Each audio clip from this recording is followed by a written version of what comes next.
오늘 우리에게 주시는 하나님의 말씀 함께 보도록 하겠습니다. 마태복음 11장 28절에서 30절까지의 말씀입니다.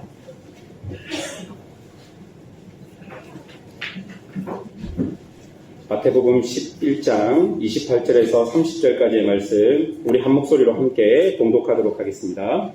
수고하고 무거운 짐진 자들아 다 내게로 오라. 내가 너희를 쉬게 하리라. 나는 마음이 온유하고 겸손하니 나의 멍에를 메고 내게 배우라. 그리하면 너희 마음이 쉼을 얻으리니 이는 내 멍에는 쉽고 내 짐은 가벼운가 하신가. 아멘. 여러분들은 교회를 다니면서 연말에 가장 조심해야 할 것이 무엇인 줄 아십니까? 이걸 아시는 분은 교회를 오래 다닌 겁니다. 예. 아시는 분은 아시겠지만 연말에 혹은 연초에 가장 조심해야 되는 것은 목사에게서 갑자기 전화가 오는 것입니다. 웃으시는 걸 보니까 다 인정을 하는 것 같습니다. 보통 이렇게 전화가 오면 100% 교회 봉사를 부탁하게 됩니다. 그래서 우리는 본능적으로 연말이나 연초에 목사님의 전화를 피하게 됩니다. 저도 사역하기 전에는 그랬던 것 같습니다. 이렇게 잘 피하면 1년이 편하게 되는 것이죠. 혹여나 전화를 잘못 받아서 목사님들의 화려한 언변에 덜컥 교회 봉사라도 하게 되면 거의 몇 년 동안은 그 봉사에서 빠져나올 수 없게 되는 것입니다. 지금 여기 앉아 계신 분들 중에서도 그렇게 몇 년 동안 교회 봉사를 하고 계시는 분들이 계실 것입니다. 그리고 그럴 때마다 어렵고 힘든 순간이 올 때마다 꼭 올해는 그만두겠다 그렇게 생각하고 연말을 기다리시는 분들도 계실 것입니다. 그런데 이 생각은 올해만 한 게 아니라 작년에도 했었을 것입니다. 그런데 꼭 연말만 되면 목사님의 얼굴이나 혹은 교육부 부장님들의 얼굴, 구역을 맡고 계시는 권사님이나 구역장님들의 얼굴만 보면 그렇게 안 돼 보일지, 그래서 도저히 그만둘 수가 없었던 것이 현실이고, 그렇게 몇 년 동안 여러분들은 교회를 봉사해 오신 것 같습니다. 제가 설교를 이런 이야기로 시작하는 것은 오늘 본문의 말씀을 읽으면 우리가 현재 교회 생활과 신앙 생활 하는 것과는 좀 맞지 않는 것 같은 느낌이 있다는 것입니다. 왜냐하면 신앙생활이라는 것은 각종 여러 가지 종교적인 의무가 내게 주어지는 것이고, 교회 생활이라는 것은 교사나 구역장, 찬양팀, 행정, 관리, 식사 등등의 봉사가 의무적으로 우리에게 주어지기 때문입니다. 그리고 교회가 좀 규모가 작거나 봉사할 사람들이 많이 없으면 이런 봉사를 몇 개씩이나 하는 것이 우리의 현실이고, 그럴 때마다 우리는 정말 지치고 힘들기 때문입니다. 그런데 오늘 말씀을 읽으면 수고하고 무거운 짐진 자들아 다 내게로 오라고 예수님이 말씀하시고, 그 멍에는 쉽고 가볍다라고 이야기하니 우리가 사는 현실과는 맞지 않는다라는 느낌이 드는 것이죠. 여러분, 그렇다면 오늘 주어진 이 말씀이 우리에게 진정으로 주는 의미는 무엇일까? 그리고 그 시대의 배경과 본문의 중요한 단어들을 통해서 한번 살펴보았으면 좋겠습니다. 첫 번째로 우리가 살펴볼 것은 수고하고 무거운 짐에 대한 것입니다. 여러분, 그 당시 유대 사회는 정치, 경제적으로, 종교적으로 많은 사람들에게 무거운 짐을 지우고 있었던 시대였습니다. 먼저 정치, 경제적으로 보자면 그 시대는 로마의 지배를 받고 있었습니다. 그로 인해서 유대인들은 정치적으로나 경제적으로나 압박과 부담 속에 있었던 것이죠.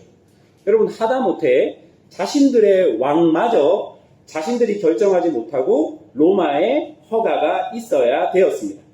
대제사장도 마찬가지입니다. 그들을 종교적으로 통솔하는 대제사장마저도 로마가 허락해야 가능했던 것입니다. 여러분, 또 모든 성인 남성에게 부과되는 인두세, 토지 소유자들에게 부과되는 토지세, 개인의 소득에 따라 부과되는 소득세, 무역과 상업활동에 부과되는 세관세, 특정한 목적으로 일시적으로 부과되는 특별 세금 등이 그 시대에 있었다라고 말합니다. 굉장히 많은 세금 종목들이 있는 것이죠. 그리고 여러분, 이와 더불어 부정한 관리들과 세리들로 인해서 로마가 측정된 그런 세금 외에 그 항목 안에 없는 여러 가지 세금들이 세리들을 통해 부과되었고, 그것들이 유대 사람들에게 이렇게 의무로 주어지게 된 것입니다. 여러분, 종교적으로 한번 보십시다. 종교적으로 보자면 유대의 종교 지도자들이 바리새인들 그리고 서기관들이 있었습니다. 이들은 율법을 엄격하게 지키는 것을 매우 강조했던 사람들입니다.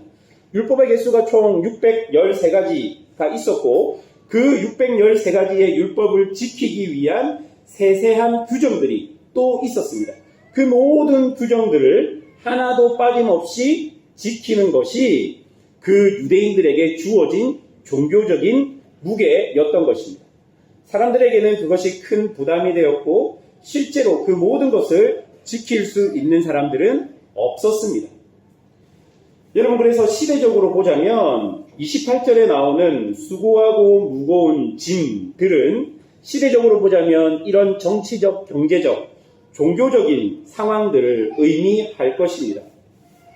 그리고 여러분, 예수님께서는 이런 수고하고 무거운 짐진 자들을 다 예수님께, 자신에게로 오라고 이야기한 것입니다. 여러분, 왜 예수님은 이런 정치적, 경제적, 종교적인 이 모든 것들을 수고하고 무거운 짐이라고 말씀하셨을까요? 여러분, 그것은 단순히 지켜야 할 것이 많고 사람들을 괴롭게 하기 때문일까요? 아니면 너무 과도하고 무거운 것이기 때문일까요? 여러분, 성경을 자세히 보면 사실 그런 것은 아닌 것 같습니다. 여러분, 어쩌면 그 시대 예수님이 제자들에게 요구한 가르침이 지금 제가 이야기했던 정치적, 경제적, 종교적인 것들보다 훨씬 더 무겁고 과도하게 느껴질 수 있기 때문입니다. 여러분, 생각해 보십시오. 바리새인들과 서기관들이 사람에게 요구한 의무들은 외적인 것만 지키면 되는 것입니다. 율법의 항목들은 그냥 우리가 외적으로만 지키면 되는 것이죠. 요구된 행동들을 하거나 요구되지 않은 행동들을 하지 않으면 되는 것입니다. 그런데 여러분, 예수님이 주신 가르침을 한번 생각해 보십시오. 예수님이 주신 가르침은 행동을 뛰어넘는 진심을 요구하는 가르침이었고, 그리고 그 동기까지 요구하는 가르침이었습니다. 율법은요, 간음하지 말라라고 말했지만 예수님은 여자를 보고 음욕을 품는 것조차도 간음이라고 말합니다. 여러분, 그리고 그 외에도 마태복음 5장에서 7장까지의 산상수훈을 보면 정말 예수님께서 요구하시는 대로 사는 것이 쉽지 않은 것임을 단번에 우리가 알 수 있습니다. 오른쪽 뺨을 때리면 어떻게 해야 됩니까? 왼쪽 뺨을 대야 되는 거죠. 여러분, 그리고 겉옷을 달라 하면 속옷까지 주라고 이야기합니다. 오리를 가자고 하면 심리까지 가야 되는 것이죠. 정말 도대체 이것이 사람이 할 수 있을까라는 고민이 들 정도의 말들이 예수님의 가르침으로 우리에게 주어지고 있는 것입니다. 그러니 예수님의 요구가 율법의 요구보다 결코 무겁지 않은 것은 아닐 것입니다. 그렇다면 도대체 예수님은 왜 율법의 요구 등을 수고하고 무거운 짐이라고 지칭했을까요? 두 번째로 우리가 살펴볼 것은 헛된 수고와 헛되지 않은 수고입니다. 여러분 30절이 오늘 말씀을 풀어가는 핵심 구절이라고 볼 수 있는데요. 30절 다 같이 한번 읽어보겠습니다. 30절입니다. 이는 내 멍에는 쉽고 내 짐은 가벼움이라 하시니라. 여러분 여기서 내 멍에라고 이야기하는 것은 예수님이 우리에게 주신 짐이라고 볼 수 있습니다. 본문의 맥락에서 보자면 수고하고 무거운 짐과는 대조되는 의미를 가진 짐일 것입니다. 그런데 예수님이 우리에게 준 이 짐, 내 멍에라고 하는 예수님이 우리에게 주신 이 짐은 어떻습니까? 쉽다라고 이야기하고 가볍다라고 기록되어 있습니다. 여러분 쉽다라는 의미를 히브리어 헬라어 단어에서 찾아보면 어떤 의미가 있냐면 좋다, 친절하다, 자비롭다, 유익하다 라는 의미가 있고 여러분 이 가볍다라는 이 단어의 의미는 부담이 적다, 적당하다, 딱 맞다 라는 의미가 있습니다. 여러분 멍에와 짐이 좋고 유익하고 자비롭고 부담이 적다. 충분히 그 짐과 멍에를 내가 감당할 수 있다라는 의미가 될 것이고 내게 필요하고 내게 효과적이라는 의미가 되는 것입니다.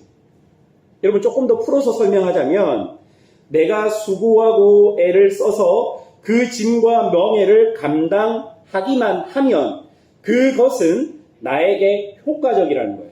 나에게 결코 헛되지 않는다는 의미가 내 멍에는 쉽고 내 짐은 가볍다라는 문장의 의미가 되는 것입니다. 그러니까 예수님이 우리에게 주신 멍에와 짐은 그 예수님의 가르침과 요구사항들은 힘이 듭니다. 힘이 들지 않는 것은 아닙니다. 힘이 들지만 그것을 이루고 나면 아무런 효과가 없거나 결과가 헛되지 않는다는 말이 30절의 의미인 것입니다. 여러분 그렇다면 어떻게 헛되지 않을까요? 29절이 우리에게 그것을 이야기하는데요. 29절 중반에 보면요. 나의 멍에를 메고 내게 배우라. 그리하면 너희 마음에 쉼을 얻으리니. 여러분 여기서 쉼이라고 나온 이 단어는 메시아를 통해 우리에게 주어진 구원과 안식을 이야기합니다. 다시 말해서 주님께서 우리에게 주신 가르침을 따르는 것은 헛되지 않고 우리에게 무엇을 준다고요? 구원과 평안, 쉼에 이르게 한다고 말씀하고 있는 것입니다. 그런데 이와 반대로 앞에서 이야기한 율법의 요구와 같은 것들은 예수님의 요구와는 달리 어떻습니까? 아무런 효과가 없고 헛된 것이라는 이야기를 하고 있는 것이죠.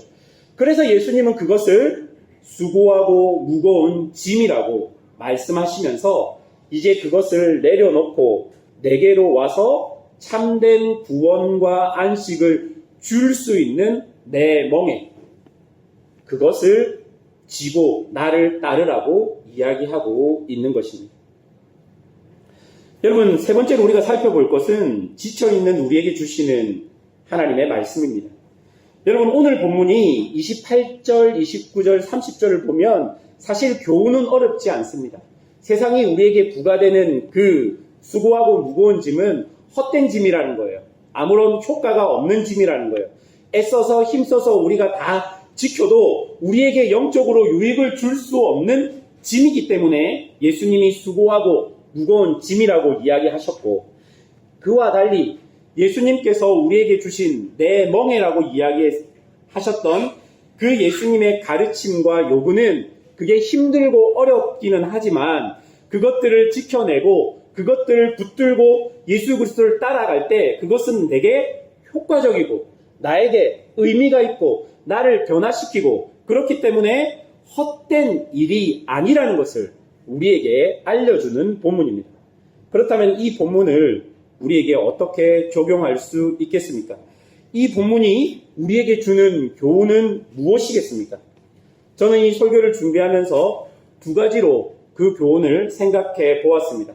첫 번째는 헛된 수고하고 무거운 짐을 아직까지 지고 있는 사람들이 있다면 주님께로 나오라는 것입니다. 여러분, 유대인들이 하고 있었던 그 율법의 요구들을 열심히 하는 사람들이 물론 있었습니다. 성실하게 그것들을 다 인식하고 열심히 하는 사람들이 있었어요. 그런데 그것들을 하면 할수록 그들의 마음이 어땠을 것 같습니까? 내가 어떤 종교적인 의무들을 충분히 내 힘에 부치게 충분히 감당하고 있는데 그것들로 인한 은혜와 만족들이 내게 없다면 그들의 마음은 어땠을까요? 공허할 수밖에 없는 것이죠. 여러분, 우리의 신앙생활도 마찬가지라고 생각합니다. 우리가 지금 하고 있는 이 신앙생활과 교회 생활의 목적이 자신의 공로를 쌓는 것으로 생각하고 그것으로 만족을 누리고 그것으로 자신을 인정하려는 그 동기가 바로 우리의 신앙생활과 교회 생활의 동기라면 그것을 벗어나야 한다는 것입니다. 바리새인들은 율법 조항을 빠짐없이 지키려고 했던 그 이유가 무엇인 줄 아십니까? 바리새인들과 서기관들이 왜 율법 조항을 빠짐없이 지키려고 했을까요? 그들이 그 율법의 행위들로 인해서 하나님께 가까이 가고 싶어서 그 모든 것들을 하나도 빠짐없이 다 지켰을까요? 여러분, 바리새인들과 서기관들이 그렇게 지켰던 이유와 동기는 그게 아닙니다. 그들의 이유와 동기를 예수님의 말을 통해서 우리가 보자면 그들은 그런 율법의 조항을 하나도 빠짐없이 지키면서 그들이 진짜 원했던 것은 그것을 통해서 그 사회 속에서 자신이 하나님의 자리에 올라가기를 원했던 것이죠.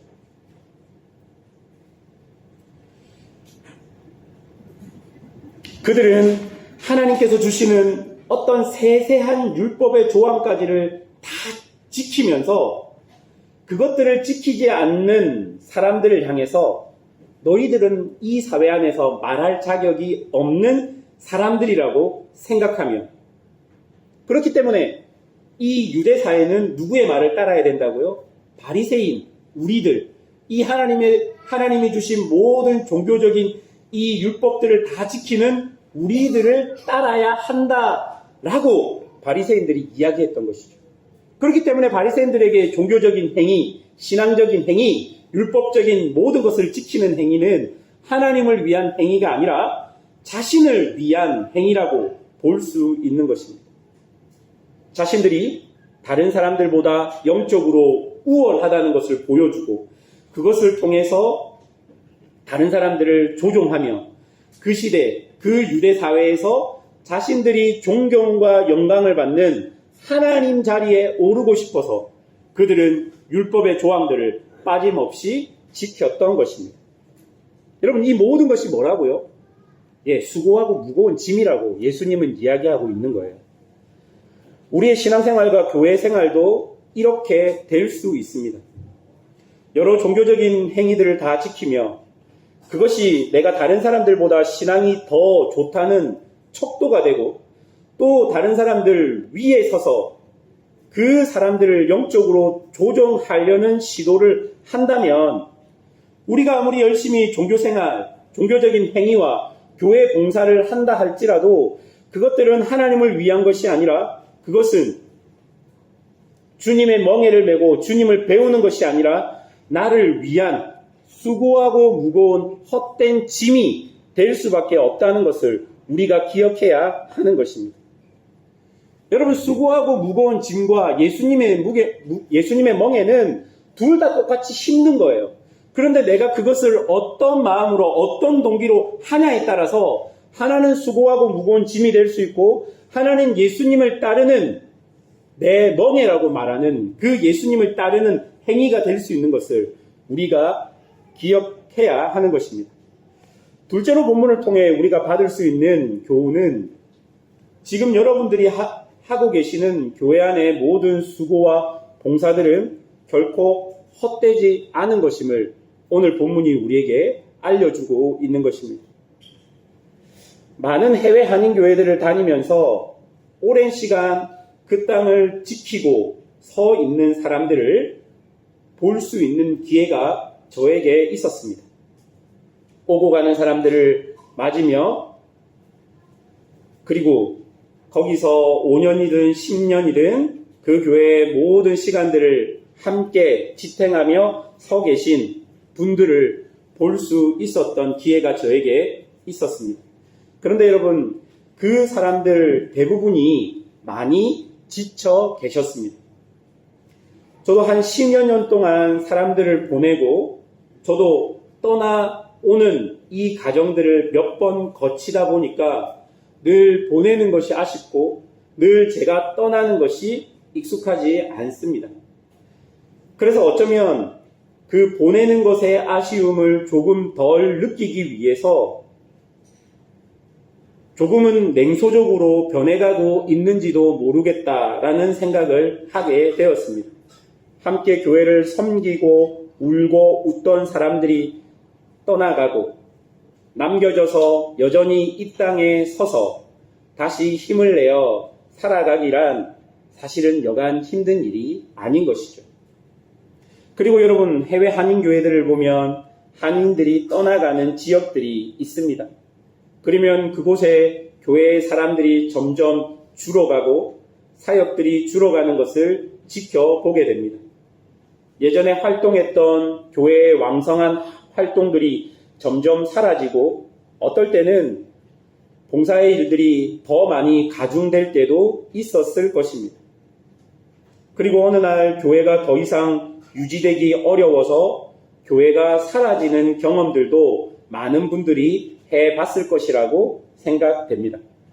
그럼 당연하게 드는 생각은 어쩔 수 없는 현실적 상황이었음에도 불구하고 우리의 마음은 허전하고 아프고 혹시 우리가 무엇인가 잘못해서 이런 일이 벌어지는 것은 아닐까라는 생각에 빠지는 것이 사람으로서의 당연한 마음인 것 같습니다.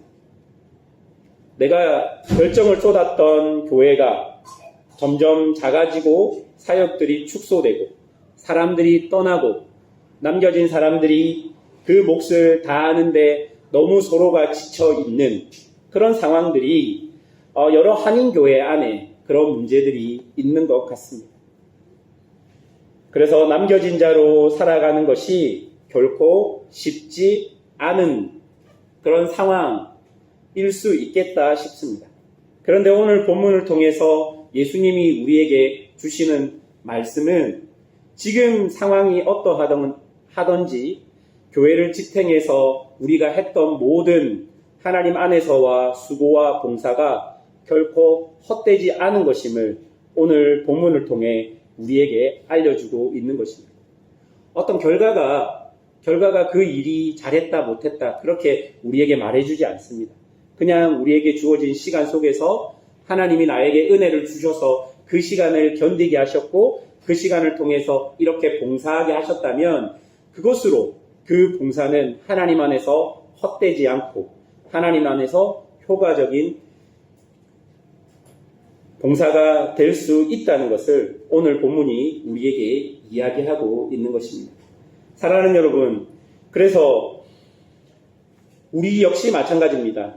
교회 안에서 이 중국 땅에 살아가면서 교회들을 옮겨가면서 여러 가지 상황 속에서 우리의 마음이 아프고 이런 일들이 헛된 일이라고 생각하고 냉소적인 마음으로 변했다면 우리의 일들이 결코 헛되지 않았음을 오늘 말씀이 우리에게 주고 있다는 것을 기억해야 할 것입니다. 말씀을 맺겠습니다. 오늘 설교를 마무리하면서 평소에 제가 즐겨 읽고 참조하는 메시지 성경에서 이 구절을 어떻게 기록하고 있는지를 함께 나누고 싶습니다. 제가 읽어 드릴 테니까 여러분 한번 들어보십시오. 메시지 성경에서 이 부분을 이렇게 해석합니다. 너희는 피곤하고 지쳤느냐? 종교생활에 탈진했느냐? 나에게로 오너라. 나와 함께 길을 나서며 너희의 삶이 회복될 것이다. 내가 너희에게 제대로 쉬는 법을 가르쳐 주겠다. 나와 함께 걷고 나와 함께 일하여라. 내가 어떻게 하는지 잘 보아라. 자연스러운 은혜의 리듬을 배워라. 나는 너희에게 무겁거나 맞지 않는 짐을 지우지 않겠다.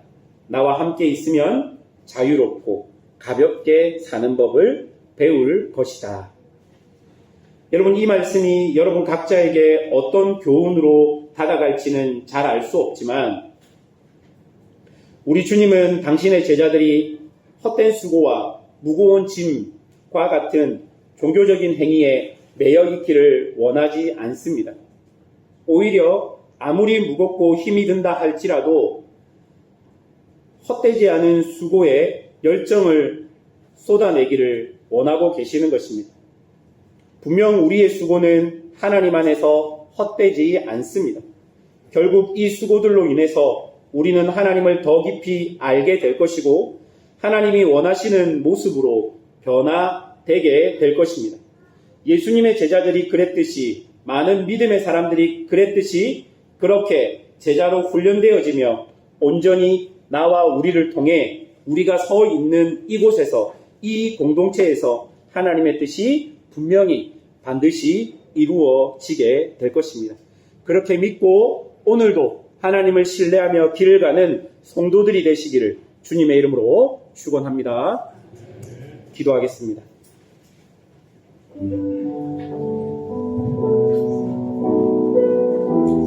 들었던 말씀을 기억하시면서 한번 자신의 생각과 적용과 실천할 것들을 설교를 삶으로에 한번 기록해 보겠습니다. 기도하실 분들이 있으면 잠잠히 하나님께 나아가겠습니다.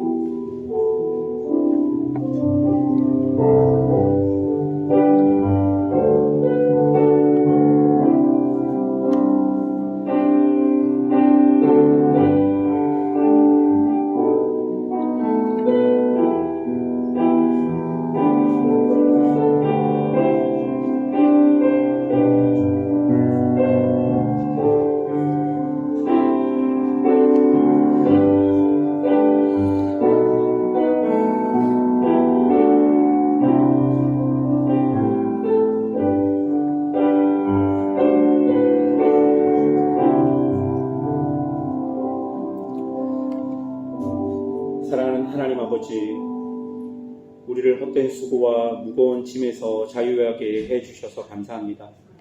또한 지금 우리의 수고가 헛되지 않음을 알게 해주셔서 감사합니다. 이런 수고들이 결국 우리를 하나님께서 원하시는 모습으로 변화시켜 갈 것이고 그래서 나의 인생을 통해 하나님의 뜻이 드러날 것임을 믿습니다. 우리의 지친 마음과 몸을 어루만져 주셔서 우리에게 주어진 시간과 상황들 속에서 수고스러운 짐들 속에서 참된 평안이 있게 하여 주시옵소서. 오늘도 우리에게 말씀 주심을 감사하며 나의 걸음걸음이 헛되지 않는 걸음 되게 우리를 당신의 선하신 팔로 인도하여 주시옵소서. 감사드리며 예수님의 이름으로 기도합니다. 아멘.